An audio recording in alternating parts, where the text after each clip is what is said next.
That down. Let's move on to this. One of the things I'm really excited about doing tonight, Ann and I are going down to San Diego because we got the big movie meetup tomorrow night in San Diego. So we're going to head down there tonight, and we're taking the van down. We're looking forward to it. We got our spot reserved and all that kind of stuff.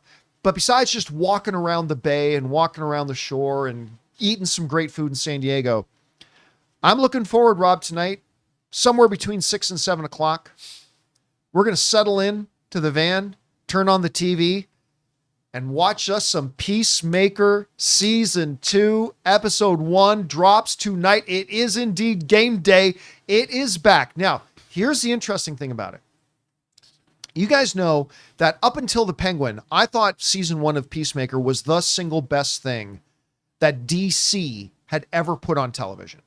All due respect to the Arrowverse, which I loved. All due respect to Smallville, which I loved. I thought Peacemaker Season 1 was the best season of TV in DC history. Then the Penguin came out, and that took the title of that. Well, we talked last week about the initial reviews and reactions coming out of Peacemaker have been really good, and now it's official. Peacemaker Season 2, TV show or movie, is the highest critically rated thing DC has ever done. Let me say that again. Peacemaker Season 2 is the highest rated thing of anything, movie or television, that DC has ever done. The folks over at Forbes put together this list. Peacemaker Season 2 sits at 98%. Followed by The Penguin at 95%. Creature Commandos, also a James Gunn thing, 95%. The Dark Knight at 94%. Peacemaker Season 1 at 93%. 3 of the top 5 are all James Gunn stuff.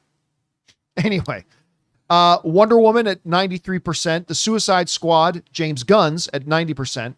Shazam, I love that first Shazam movie, at 90%. The Dark Knight Rises at 87%. The Batman at 85%. Batman Begins at 85%. Superman at 83%. Birds of Prey at 78%. I did not like Birds of Prey. Anyway, Blue Beetle, I did like that. 78%. Zack Snyder's Justice League, that's the HBO version, at 71%.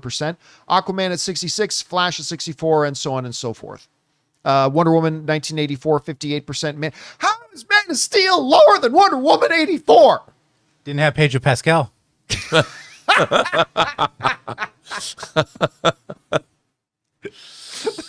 They just put in Pedro. It could have fixed everything. And then down to Black Adam 38. That's underrated. I liked I don't think Black Adam was great, but I liked it. Batman vs. Superman, John of Justice, 29%, and Suicide Squad, 26%. So Peacemaker right now. Now, again, this is not saying that it's the best thing they've ever done, but as by the metric of just percentage of people who at least liked it, this thing is appealing to everybody, which is kind of surprising, Rob, because when you look at the style of Peacemaker, that's not a style that's generally for everybody. But you're talking about staunchy critics. You're talking about like more modern, younger critics, older, crusty critics. Everybody seems to be liking crusty critics. The older, crusty ones. 98% for this highest critically rated thing anything DC related has ever done. Anyway, Rob, what jumps out to you about that? Well, I mean, it doesn't surprise me that judging from the kind of thing, the James Gunn of it all, he definitely provides a certain kind of entertainment that is fun, bawdy, exciting, hilarious, violent, sexual. I mean, you get it all. And I think that this is look, I don't think any of us were expecting to like the Peacemaker series as much as we did. I certainly didn't. I thought it looked like trash. I admit it. I thought it looked like trash. I didn't even like John Cena very much in the Suicide Squad movie. Right. I didn't even love that character the way it was established, and that show was a huge surprise. So it isn't, and I'll tell you something. I think when the story of all of this is written, of the new DC universe, wherever it's going to go, we're going to find out that the Superman movie that James Gunn made was a movie that was constrained by its 2-hour running time, because I know that he shot. There's a lot more. We've seen more footage online. There's more footage in the trailers. I bet the movie could have run 2 or 3 hours. I mean, 2 hours and 30 or 3 hours, but they kept it. Whereas Peacemaker, he knew the formula. He knew what to do. And he knew that Superman was leading into Peacemaker. So Superman and Peacemaker season 2, I would imagine, are of the same piece. Like, they're truly the beginnings of the first movie and the first, even though we had Peacemaker season 1, Peacemaker season 2 is a direct continuation of Superman. So I think it's going to be hugely satisfying on ways we can't predict yet. The people who have seen it already know. And I think it's really fascinating that not only does Peacemaker have season 1 to go by, but season 2 is bolstered by Superman with those characters. I can only imagine. I have hugely high expectations for Peacemaker season 2. I'm really excited for tonight. I'm excited to see the show. I can't, if nothing else, the new dance number.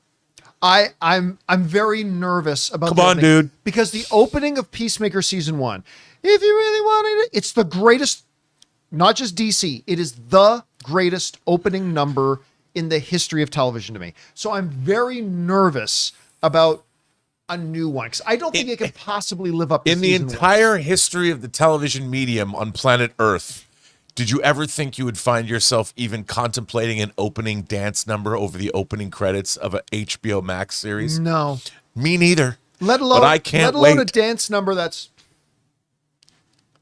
like, it's just, Dude. it's so brilliant. Not since a Bond theme song have I been so excited for a musical There are opening. only 2 shows in like the last 6-7 years that I don't hit the skip intro button. And that's, I will sit down and watch the full intro of Peacemaker, at least season 1. And I watch the full intro of House of the Dragon. That's it. Like, nothing, every other show, I just hit skip intro. Like, I don't care, but that and that. So I'm very, very curious to see what they do with the opening of this. I'm excited about it. Guys, we want to take a second to thank the sponsor of today's video, PrizePicks. What a great time to be a sports fan. Basketball playoffs are on. Hockey playoffs are on. It is the perfect time to jump into the action with PrizePicks, the easiest and most fun way to turn your sports knowledge into real winnings. PrizePicks is daily fantasy made really simple. Just pick more or less on a few player projections, like points, assists, goals, and you can win up to 2,000 times your money. For example, this week, I've got Jalen Brunson for more than 24.5 points, or Jason Tatum for more than 6.5 rebounds. I love how fast and easy it is to lock in a lineup in just under a minute. Plus, they've got a couple of weekly features, like, for example, Flex Friday. If your lineup doesn't win, you get your net losses back in promo funds. And every Tuesday, check out Taco Tuesday for discounted player projections up to 25% off. So download the app today and use the code Campea to get $50 instantly after you play your first $5 lineup. That's code Campea to get $50 instantly after you play your first $5 lineup. PrizePicks. Run your game. Anyway, guys, question is for you. What do you think about this? As of now, and there's a bunch of the reviews out, Peacemaker currently sits as the highest critically rated project of any DC project, film or television, in history. It debuts tonight. I'm looking forward to it. Whatever you guys think about that, jump down to the comment section below and leave your thoughts there. Hey guys, thanks so much for watching this video. Make sure you like the video, leave a comment, and subscribe to our channel. And don't forget, we have a daily podcast called the John Campea Show podcast, available on Apple Podcasts, Spotify, or your favorite podcasting app of choice. Go and subscribe to it today so it'll be there when you need it.